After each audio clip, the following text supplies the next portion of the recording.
members of council, Judge Street, Governor Markell, elected officials, honored guests, ladies and gentlemen. Reverend Powell, we started the day praying today, and we're going to finish today praying. Pravi gave the benediction this morning at Matt Meyer's swearing in. So a great way to bookend my day for me. And Judge Street, you'll have the good grace not to tell all the judges that I couldn't get that oath right, wouldn't you? I want to sincerely congratulate all members of council for your successful campaigns and for your dedication to our city. This is an impressive group. You know, it's funny, people said to me, you've got all these new people on council, how are you going to work for them? I said, you know, I've met all of them campaigning, and it's really a fine, fine group, and there was nothing that was said tonight that made me change my mind. And Trippy, I'm glad you finally got it straight. I'm really not a bad guy after all. It's funny how that happens sometimes. It's really a shame when you meet people and they say, you know, you're really a much nicer person than I thought you were going to be. And I'm not sure where that goes. I want to recognize our former mayor, Dennis Williams, for his dedication to our city and his efforts on our behalf. There are many, many good things that happened over the past 4 years, and I can assure you I want to build on them. I first want to recognize my family. Anybody who knows anything about politics will tell you that without a supportive spouse, this is an impossible job. And I have been so fortunate to have such a supportive and wonderful wife. You saw Betty up here early on. She's going to be a wonderful First Lady for this city. She's very energized to be at my back. She is, she loves to help people, and I think it's a job made for her, and I love you, honey, and thanks so much for everything. We were supposed to have my son and daughter-in-law and Gage here with us along with Adrian. Mick and his wife are in London, and for Gage, he's 14 years old. It's a school night. We thought we'd give him the night off. I'm deeply honored. You've heard it said before by people, but I must tell you that when the public affirms you the way an election affirms you, it's a pretty heady experience. It's a transformative and affirming experience. But I've been honored to be entrusted by our citizens with the responsibility of leading our city, especially during challenging times. Tonight, I want to share my administration's approach to governance. I want to describe the lens through which I see the city's challenges and the way I intend to solve them. But it's more than vision, it's execution. And I want you to meet the people who are going to execute that vision. I've got my senior staff and my directors here somewhere because I can't see anything with all these lights in my face. So can we have them stand up, please, and just be acknowledged by our audience? Where's our team, guys? There they are. They're way up there. It's an outstanding group of people.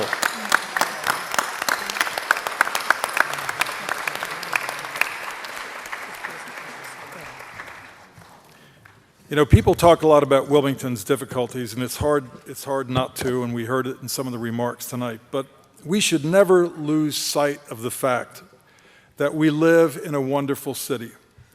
We have beautiful and diverse neighborhoods, outstanding parks and public places, and magnificent cultural institutions.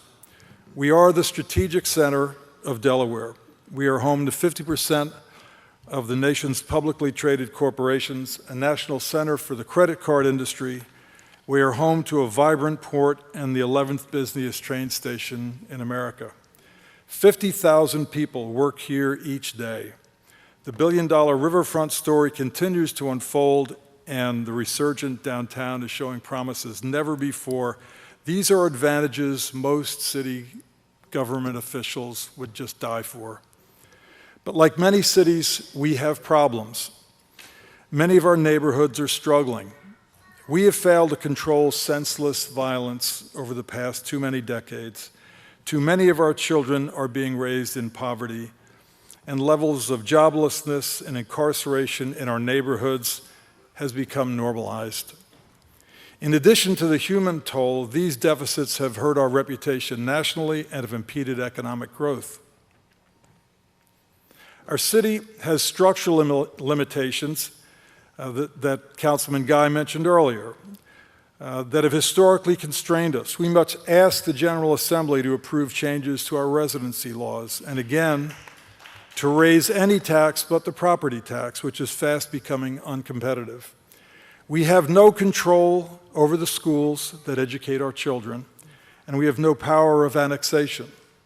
Wilmington needs a long-term funding formula that is sustainable without our having to go to Dover every other year begging for help.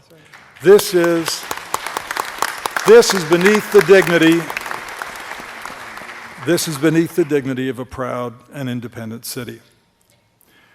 We have allowed Wilmington to be defined by the worst of us and not by the best of who we are. We have budgeted not to our potential, but to our perceived limits, forgetting that each time we acquiesce to these limits, our ability to grow and improve is further limited. We pay too many of our employees less than the market demands. The consequences are poor morale, police officers who leave at the first opportunity, difficulty in attracting high-quality management personnel, and a workforce that spends too much time thinking about how to get even with the system rather than being motivated by a shared vision of success.